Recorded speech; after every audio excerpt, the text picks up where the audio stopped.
Bonjour à tous, c'est Paléo News, l'émission qui fait des news avec du vieux. Aujourd'hui, une émission spéciale consacrée au Japon. La géologie du pays du soleil levant est surtout connue pour ses volcans et ses tremblements de terre, mais beaucoup moins pour ses fossiles. Mais les Japonais sont, comme nous tous, fascinés par les monstres du passé et les chercheurs y sont très actifs. Comme en Nouvelle-Zélande, en Australie et sur l'île Maurice, l'histoire de la vie sur les îles nippones a pris quelques détours particuliers du fait de leur isolement. Et si sur ces autres îles sont apparues des espèces dont les plus proches parents continentaux se sont éteints il y a des dizaines voire des centaines de millions d'années, alors imaginez quelles surprises attendent les curieux dans le sous-sol japonais. Cet épisode hors série vous propose de découvrir ce patrimoine méconnu. On commence par la découverte d'un nouveau mosasaure au Japon. Ce pays livre depuis la fin du 19e siècle d'impressionnants fossiles de reptiles marins mésozoïques tels que des tortues, des plésiosaures ou ce magnifique nouveau mosasaure. Phosphorosaurus vient du Crétacé de l'île d'Hokkaido, la plus au nord du Japon. Il a la particularité de posséder de très grandes ouvertures pour les yeux ainsi qu'une vision binoculaire. Ces deux caractéristiques augmenteraient le nombre de cellules photosensibles capables de capter la lumière dans le champ de vision, ce qui suggère que ce petit mosasaure était nocturne et chassait la nuit, alors que les grands spécimens de Mosasaurus, eux, chassaient le jour. Cette découverte illustre la complexité de l'écosystème marin japonais au Crétacé. Toujours du côté des reptiles mésozoïques, voici Fukui venator, un petit dinosaure d'une vingtaine de kilos provenant du Crétacé du Japon. Très similaire aux droméosauridés du continent, Fukui venator possède un doigt repliable vers le haut sur le pied qui rappelle beaucoup la griffe des célèbres raptors. Néanmoins, Fukui venator semble plus primitif pour le reste de son squelette et possède plusieurs caractères qu'on ne retrouve pas chez les droméosauridés, comme la présence de très grosses narines et d'une dentition très spécialisée. À l'avant de la mâchoire, les dents sont robustes et spatulées, tandis qu'elles sont coupantes et recourbées au milieu et de taille réduite à l'arrière. Cette différenciation dentaire semble indiquer un régime omnivore, rare dans la famille des théropodes, et souligne la mosaïque de caractères très spécialisés qui rendent la classification de Fukui venator dans un groupe particulier de théropodes difficile. Cela montre à quel point la prise en compte du registre fossile japonais est importante pour une bonne compréhension de l'évolution des dinosaures. On reste parmi les dinosaures avec la découverte du côté de Tokyo le 3 juillet 2016 d'une dent de titanosauriforme vieille de 130 millions d'années et trouvée par un jeune garçon de 14 ans. Alors qu'un dinosaure aussi unique que Fukui venator souligne la particularité des faunes dinosauriennes du Japon, les titanosauriformes, eux, sont très communs en Asie, en Chine, en Mongolie et en Russie par exemple. Cette découverte fut annoncée quasiment un an jour pour jour après celle près de Nagasaki d'une dent de 8 cm de long et vieille de 81 millions d'années ayant appartenu à un représentant de la famille des tyrannosauroïdes. Oui, les tyrannosauroïdes ont bel et bien un jour hanté le sol du Japon. Les tyrannosauroïdes sont très communs en Asie, particulièrement en Mongolie où le célèbre Tarbosaurus bâtard, pendant asiatique du Tyrannosaurus rex, dominait la chaîne alimentaire. Ces deux découvertes rappellent que le Japon faisait autrefois partie du continent asiatique à l'époque des dinosaures et qu'il ne s'en détacha que bien des dizaines de millions d'années plus tard. Étant donné sa significativité scientifique, la découverte du jeune garçon est exposée au musée de Tokushima depuis le 3 septembre. À l'ombre des dinosaures maintenant, intéressons-nous aux mammifères du Crétacé. Le Japon est très connu pour ses mammifères mésozoïques tels que Sorlestes, Sasaya mammilos ou encore Akuzanobatar, tous très proches des espèces qu'on rencontre en Chine et en Mongolie à la même époque. Néanmoins, la découverte de pas moins de 250 dents ayant appartenu à une nouvelle espèce de thérapsides prémammaliens Tritylodontidae fait sa particularité. Les Tritylodontidae sont considérés comme les derniers thérapsides prémammaliens ayant survécu durant le Mésozoïque. On pensait qu'ils s'étaient éteints à la fin du Jurassique, mais la découverte de ces dents dans le Crétacé du Japon indique qu'ils ont pu survivre là 30 millions d'années supplémentaires, soit la moitié du temps qui nous sépare du dernier T-Rex. Cette trouvaille suggère que malgré le fait qu'il était relié au continent, le Japon devait déjà servir de refuge pour certains groupes d'animaux, à l'instar de l'Australie pour ses monotrèmes et ses marsupiaux. Quittons maintenant le Mésozoïque et intéressons-nous aux mammifères du Cénozoïque et notamment ceux qui sont parmi les plus étranges ayant occupé le Japon, les desmostyliens. Les desmostyliens sont des mammifères aux allures d'hippopotames ayant vécu entre 30 et 7 millions d'années. Ils ont la particularité d'avoir des dents faites de barils d'émail juxtaposés. Cette famille d'animaux amphibies est née et s'est diversifiée le long des côtes de l'océan Pacifique uniquement, ce qui explique que vous n'en ayez peut-être jamais entendu parler avant. De par leur anatomie sans commune mesure, les desmostyliens ont toujours été très durs à classer, mais un consensus s'était établi pour en faire des cousins des éléphants, des lamantins et des arsinoïtaires, tous africains. Ceci n'allait pas sans poser de problème. Comment diable les desmostyliens seraient-ils arrivés dans le Pacifique depuis l'Afrique sans ne laisser aucune trace fossile en chemin? La réponse vient de tomber comme une évidence aux yeux de la communauté scientifique. Les desmostyliens ne seraient tout simplement pas proches des éléphants, mais du groupe des chevaux et des rhinocéros qu'on appelle les périssodactyles. À l'appui de cette hypothèse, on retrouve le fait que les périssodactyles étaient très répandus à cette époque en Asie et en Amérique, c'est-à-dire autour du Pacifique, et qu'un groupe de mammifères nommé les Anthracobunidés, originaires d'Inde et eux aussi semi-aquatiques, semble faire office d'intermédiaire entre les périssodactyles basaux et les desmostyliens. Si cela s'avère exact, voilà qui retirera un épineux problème biogéographique du pied des paléontologues. Terminons enfin avec les proboscidiens. Le saviez-vous, mais il y a eu des éléphants au Japon. Le Japon, tel que nous le connaissons aujourd'hui, a commencé à se séparer du continent entre 25 et 17 millions d'années, quand la mer du Japon s'est formée. Les îles se peuplent alors de rhinocéros et d'autres espèces étranges comme les calicotères, sortes de chevaux munis de longs bras terminés par des griffes au lieu de sabots, leur donnant des allures de paresseux géants. S'y installent aussi des abeilles géantes qui montrent les affinités centre- et sud-est asiatiques de cette faune et de cette flore. Mais en réexaminant leur collection de fossiles, les paléontologues japonais se sont rendus compte qu'une espèce parmi elles se démarquait nettement, le stégolophodon. Ce dernier, après avoir évolué pendant plusieurs millions d'années sur le jeune archipel, est devenu de plus en plus petit, tant et si bien qu'il y a 16 millions d'années, il est devenu nain. Les cas de nanisme dit insulaire suite à l'adaptation à la vie isolée sur une île ne sont pas rares chez les éléphants. Il en existe en effet de nombreux exemples autour de la Méditerranée, mais aucun n'atteint l'âge canonique de 16 millions d'années. Ainsi, le stégolophodon japonais est le plus vieux cas de nanisme insulaire documenté chez un mammifère jusqu'à ce jour, et il démontre qu'il y a 16 millions d'années, l'isolement des faunes japonaises par la mer était déjà particulièrement prononcé. On parle d'endémisme des faunes insulaires.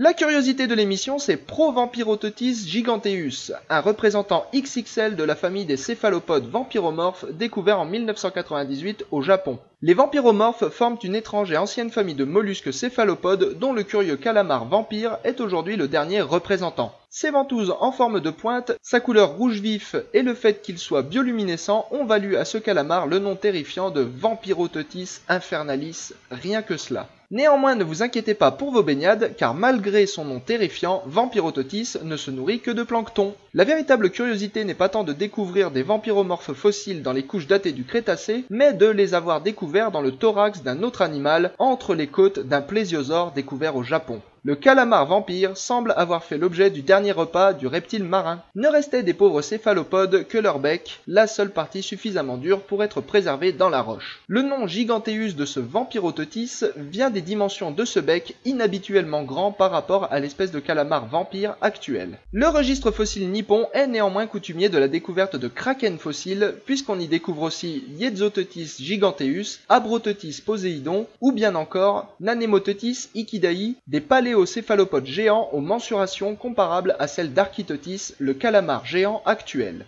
Pour la rubrique Vintage, nous revenons en 1998 quand une mise au point sur l'évolution des éléphants fossiles du Japon a permis de comprendre l'histoire du peuplement animal de ce pays. Comme nous l'avons déjà dit, le Japon ne s'est isolé du continent qu'il y a 16 millions d'années, quand les mouvements tectoniques ont fait se soulever les îles et s'affaisser le socle de la mer du Japon qui le sépare du continent. Des espèces comme le stégolophodon se sont alors retrouvées là isolées et ont commencé à évoluer en parallèle de leurs cousins continentaux. Pourtant, quand on regarde le peuplement actuel des îles nippones, on constate qu'il n'est pas si différent que cela de celui du continent. L'île d'Hokkaido est peuplée par des animaux communs avec l'hémisphère nord, comme l'ours brun, tandis que les îles du sud, dont l'île principale est Honshu, sont peuplées par des espèces de la faune est- et centra-asiatique, comme l'ours noir du Tibet. C'est aussi dans ces îles du sud qu'on rencontre des espèces dites endémiques, c'est-à-dire typiques du Japon, comme les célèbres macaques à face rouge ou macaques des neiges et les écureuils volants du Japon.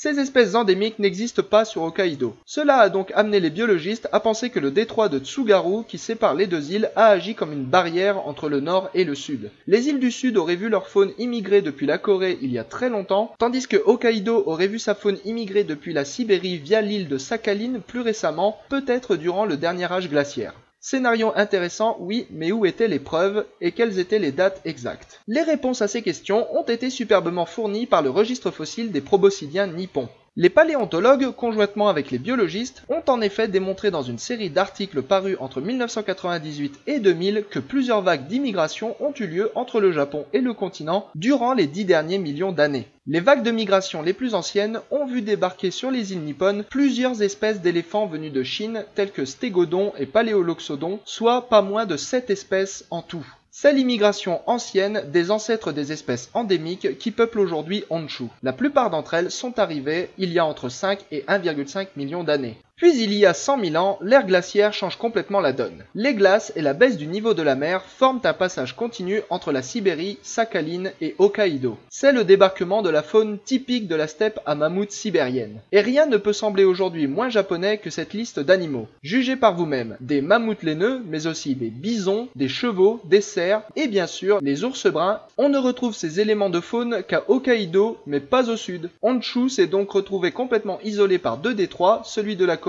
et celui de Tsugaru, et on sait aujourd'hui que ces détroits sont profonds de 130 mètres, tandis que durant le maximum glaciaire, la mer n'a régressé que de 100 à 120 mètres dans cette partie du globe. Cela a suffi pour que la faune sud-nippone soit laissée livrer à elle-même et commence à voir évoluer son propre lot d'espèces si particulières. Depuis lors, certaines espèces se sont éteintes, d'autres ont franchi le détroit de Tsugaru, mais dans les grandes lignes, la faune de l'archipel japonaise est directement héritée de ces grands événements de migration. D'abord depuis le sud, puis depuis le nord durant l'ère glaciaire, alors que le sud était encore isolé. Ainsi, le registre fossile des proboscidiens éteints a-t-il confirmé et précisé le modèle de peuplement établi par l'observation des seules espèces actuelles.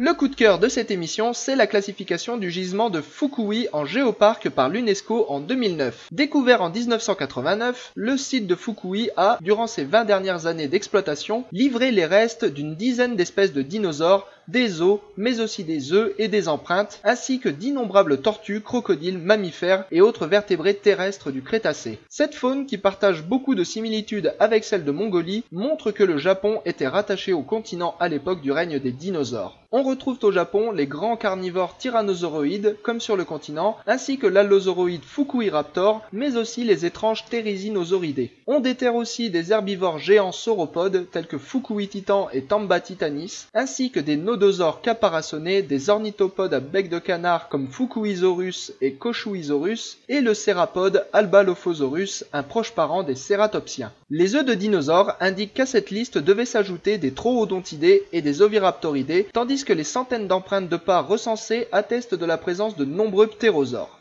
La création du géoparc a suivi de près l'inauguration du musée préfectural de Fukui le 14 juillet 2000. Construit près du site de Fukui qui a donné son nom à tant de dinosaures japonais, il s'agit du troisième plus grand musée du monde consacré exclusivement aux dinosaures, après le musée Royal Tyrrell au Canada et le musée de Zhejiang en Chine. L'invité de cette émission, c'est Jean-Michel Abrassard, docteur de psychologie, professeur de japonais et passionné par la philosophie et la culture du Japon, avec qui nous avons eu une discussion autour des folklores liés aux fossiles. Alors ce qui surprend au premier abord, c'est la difficulté avec laquelle on peut trouver des informations sur les fossiles japonais, sur la paléontologie japonaise. Et d'après les recherches que j'ai faites, en gros, il y a une grosse raison historique à ça. C'est qu'en fait, contrairement à la Chine voisine, en fait, ou à d'autres pays du sud-est asiatique, le Japon a une pharmacopée traditionnelle qui est relativement pauvre en fossiles. Donc par exemple, en Chine, on trouve les fameux longu qui sont donc ce qui signifie os de dragon, et qui sont très couramment utilisés dans la pharmacopée, et les gisements sont connus et exploités depuis longtemps. Il y a vraiment un profond enracinement historique de la géologie en Chine, mais au Japon, l'enracinement historique de la géologie il commence réellement qu'à l'ère Meiji, c'est ce qui est aux alentours de 1850 à peu près. C'est là qu'il y a les premiers géologues, qui sont tous occidentaux d'ailleurs, qui arrivent au Japon.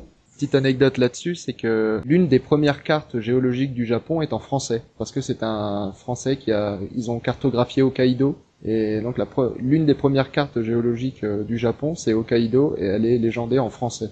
La géologie m'a l'air beaucoup moins ancrée historiquement. Il y a quelques rares exemples qu'on a réussi à trouver avec Jean-Michel. Parmi ces exemples, il y a les griffes de Tengu, qui servaient à guérir les possessions par les démons. Et ces griffes de Tengu, en fait, c'était des fossiles de requins. Donc il y avait un peu de tous les requins. Il y a les fossiles de grands requins blancs de 2-5 millions d'années qui étaient pris pour des griffes donc de ces Tengu. Et il y a même alors ce qu'on avait lu dans un article qui avait un titre très amusant d'ailleurs, c'était Geology of the Dark Side, la géologie du côté obscur. Et il y avait cette référence aux dents du requin géant mégalodon qui était considéré comme les griffes du roi des Tengu.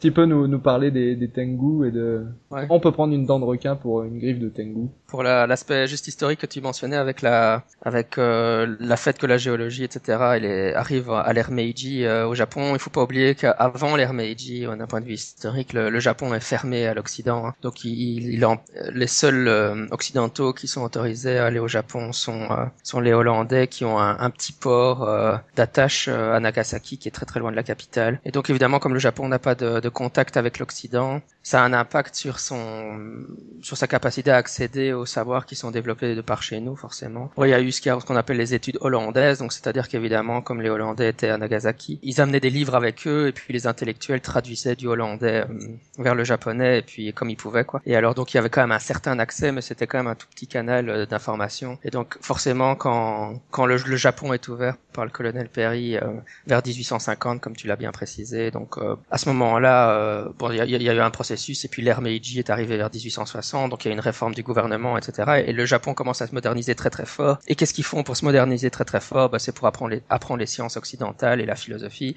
Et donc ils envoient des hordes de jeunes japonais étudier dans les universités européennes. Et donc c'est assez logique que toutes les disciplines à l'occidental arrivent à ce moment-là chez eux, donc toutes les sciences, la plupart des disciplines, la philo, la géologie, etc., à l'occidental vont commencer à ce moment-là au Japon. Donc ça c'était pour la petite note historique. Les Tengu, juste pour faire un pas en arrière, les créatures dont on va parler, ça s'appelle des yokai, et donc c'est des monstres folkloriques japonais. Et donc le Japon a un immense folklore qui est largement inconnu chez nous, avec le bémol qu'évidemment il s'exporte chez nous par les animés maintenant, et donc la jeune génération commence à en avoir une idée à travers les animés.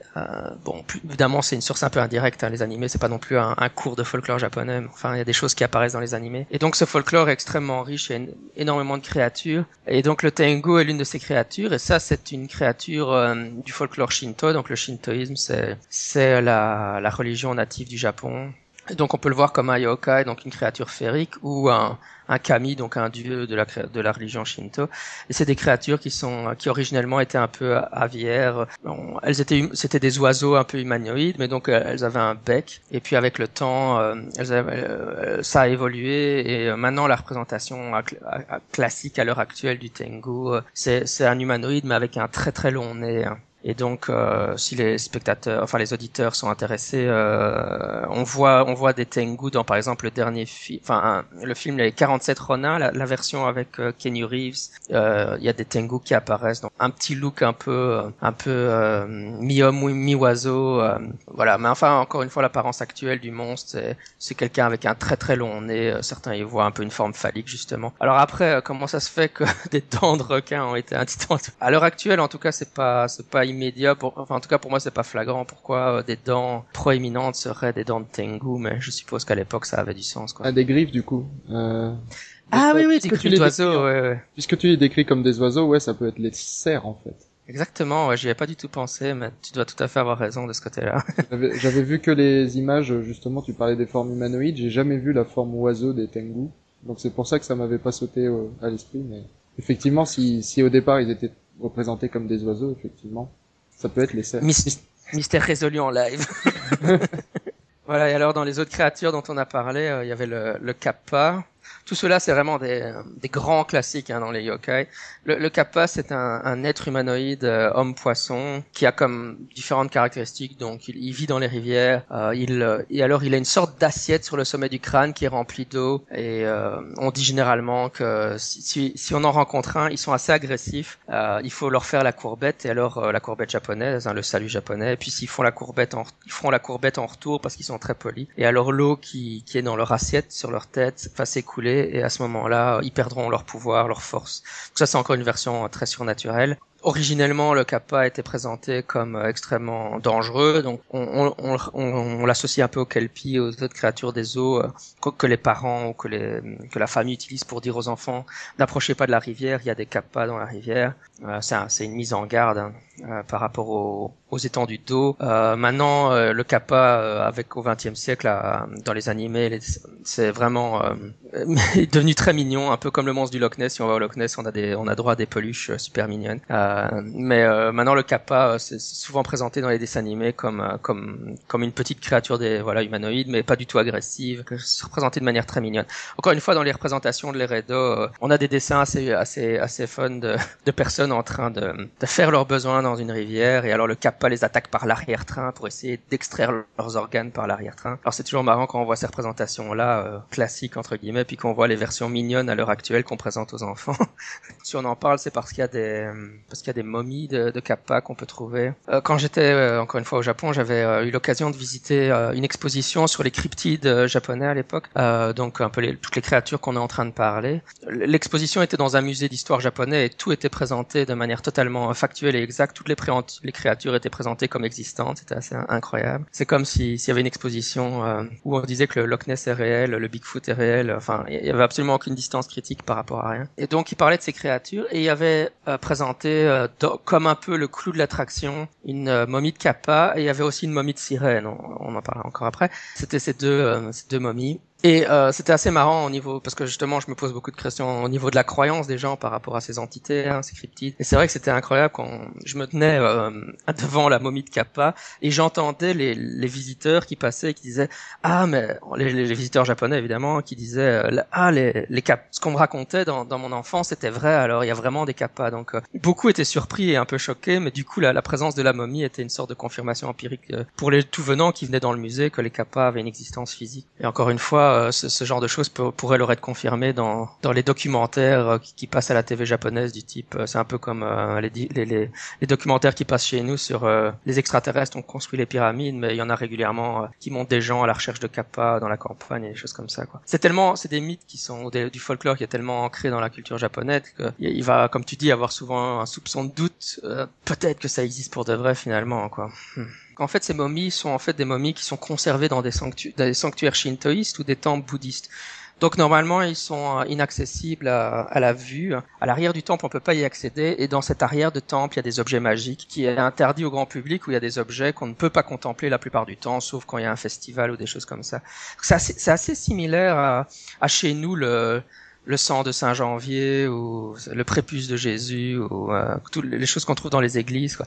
Et il y a ces momies, elles font partie de tout ça, puisque voilà. Comme je l'ai dit, ces créatures sont entre les dieux et les cryptides. Enfin, c'est un peu. Parfois, les momies sont sorties de ces sanctuaires pour des expositions exceptionnelles qui permettent au grand public de les voir. Alors évidemment, c'est exactement comme pour les reliques de Jésus, dont le bois de la croix, etc. Les temples shintoïstes ne laissent pas examiner par des scientifiques ces reliques religieuses.